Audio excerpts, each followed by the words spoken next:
Conspiracy, cock-up, or inevitability.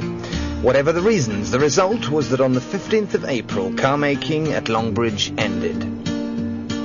We've all seen the headlines about management paychecks, but this isn't a story of bosses running a company for mere personal gain. It's one of naivety, missed opportunities, and plain bad decisions.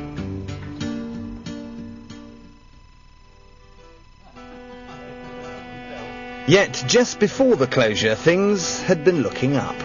It seemed the bosses were a whisker away from an agreement with the Chinese car giant Shanghai Automotive, a deal to secure thousands of British jobs and catapult MG Rover into the big time. They claimed the Chinese were just 20 minutes away from finally signing on the dotted line. The press was summoned here, to the boardroom at Longbridge, to await the announcement. I can remember the day. The entire motor industry were holding their breath. It was to be the culmination of over a year's worth of painstaking negotiation. I'd get daily updates from one of the bosses for how the deal was going. One man, a senior insider at MG Rover for 5 years, agreed to talk now only if we concealed his identity. While the workers waited for good news from China, he had doubts about the way the talks were going. They found the Chinese very difficult to deal with. I think they were actually much smarter than the British team. I was told they'd spend all day talking about precisely where the comma should go in the contract. They were very shrewd and smart. As the various updates filtered in from Shanghai, he felt his colleagues were struggling to close the deal. The MG Rover team found themselves completely outgunned by the business brain of the Chinese. The Chinese had an incredible work ethic. And he wasn't the only one concerned, as I found out. This is the $1 million McLaren F1, the world's fastest road car. And this is its celebrity designer, Peter Stevens. He was hired by MG Rover to help give their models a facelift and was in China for some of the negotiations. While there, Stevens saw firsthand how the host did business with the men from Longbridge. We went to have a banquet of fascinating, magic things to eat, very interesting.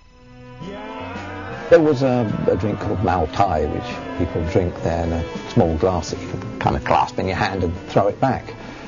And I was looking at the Chinese people opposite, and they weren't throwing it back. They were doing all that shouting and yelling and throwing the glass in the air, but they weren't actually drinking it. And I watched even more carefully, and when it came to the wine, you know, they would be holding the glass as wine was supposedly put. You know, they weren't drinking, but they were doing all the play acting of being drunk, you know, and leaning about and stuff. And then after midnight, it was to repair to the bar to begin negotiations, you know. I thought that was crap, quite honestly. So, were negotiations done for the future of MG Rover while everybody was slaughtered? It would be wrong to say they were slaughtered, but I think the Chinese would have given themselves an advantage there. Conviviality can be used as a weapon.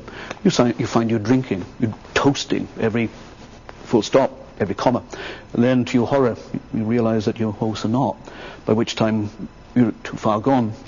But then you've got to be careful that you don't get yourself into a position where you are going to sign away the crown jewels or say something you're going to regret in the future. But even if they were stone cold sober, there was cause for regret, because at the end of last year they signed away the rights for MG Rover's car designs.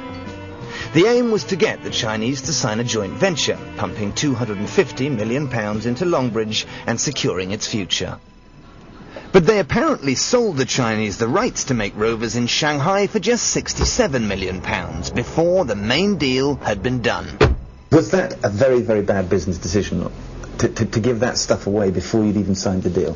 It'd be probably comparable to putting a condom on after sex. So why did they do that? I wasn't there, I don't know what happened, but it does seem an extraordinary thing to do. Because thereafter the Chinese negotiating position was, to put it mildly, strong. And the Chinese exploited that position fully. As far as they were concerned, they'd got what they really wanted, the precious MG Rover design rights. But in return, there'd be no joint venture, No £250 million investment, and no future for Longbridge. As negotiators, do you think they were out of their depth when they went to Shanghai, the Phoenix 4? Well, the evidence would seem to be that they probably were. Somebody left there with a clear victory and somebody with a clear defeat, and it was pretty obvious which was which. Instead of announcing an historic joint venture, a government minister had to rewrite her speech. Tonight, MG Rover has announced that the board has decided to call in the receivers. This is a devastating blow for all those involved.